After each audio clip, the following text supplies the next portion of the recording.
श्याम नाम का एक व्यक्ति किसी गांव में रहता था।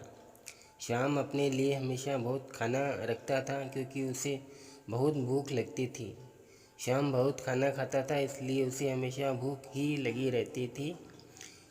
अगर श्याम से कोई आदमी कहे कि अभी तुम्हें भूख है तो श्याम के मुंह से कभी ना नहीं निकलती थी। वो कहता था कि ले आओ, खाना खा लेते हैं। पर श्याम खाकर इतना मोटा हो गया था कि उससे कुछ काम भी नहीं होता था। एक दिन श्याम के घर में इस बात को लेकर लड़ाई हो गई कि तुम हमेशा खाते ही रहते हो और कुछ भी काम नहीं करते हो। श्याम को इस बार उसके माता पिता ने अपने घर से निकाल दिया। अब श्याम के पास कुछ भी नहीं था और वह सोच रहा था कि क्या करूं, अब तो घर भी नहीं है। तभी उसकी नज़र एक साधु बाबा पर पड़ी और श्याम उसके पास चला गया।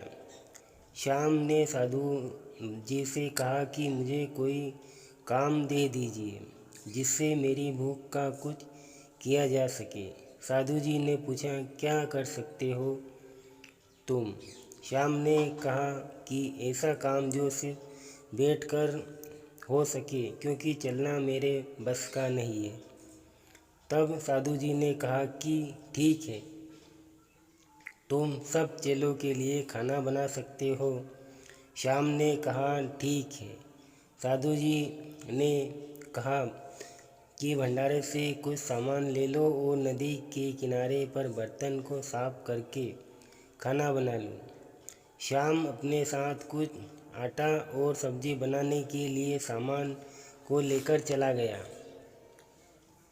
साधु जी के पास सिर्फ 8 चेले थे जिनका हर रोज़ खाना बनता था। उसी के हिसाब से एक चेले ने सामान दे दिया और सामान लेकर श्याम चला गया। जब खाना बनाने लगा तो श्याम के सामने श्री राम जी आ गए और श्याम से पूछा कि क्या कर रहे हो? श्याम ने कहा कि खाना बना रहा हूँ। श्याम श्री राम जी को पहचान भी नहीं पा रहे थे। श्री राम जी ने कहा कि क्या तुम थोड़ा भोजन मुझे भी खिला सकते हो? श्याम ने कहा ठीक है। जब भोजन बन चुका तो श्याम ने श्री राम जी को भोजन दिया और भोजन करके श्री राम जी बोले कि अगले दिन हम और हमारे भाई भी आएंगे, उनके लिए भी भोजन तैयार कर लेना। श्याम अब सबका भोजन बनाकर ले गया और अगले दिन भोजन के लिए और ज़्यादा सामान की मांग करने लगा। इस पर साधु जी ने सोचा कि शायद इसे भूख ज़्यादा लगती होगी और श्याम को ज़्यादा सामान दे दिया। और सामान लेकर श्याम नदी के किनारे पर चला गया। जब श्याम ने खाना बना लिया तो श्री राम जी के साथ लक्ष्मण भी आ गए और खाना खा लिया। इस बार श्री राम जी ने कहा कि कल हम अपनी पत्नी के साथ आएंगे, उनके लिए भी खाना बनाना। अब श्याम भी सोच में पड़ गया कि अब क्या होगा, अब तो और भी ज़्यादा खाना बनेगा। अगले दिन श्याम ने खाने के लिए और ज़्यादा सामान मांगा तो साधु को कुछ शक हुआ, कहीं ये सामान को बेच तो नहीं रहा है।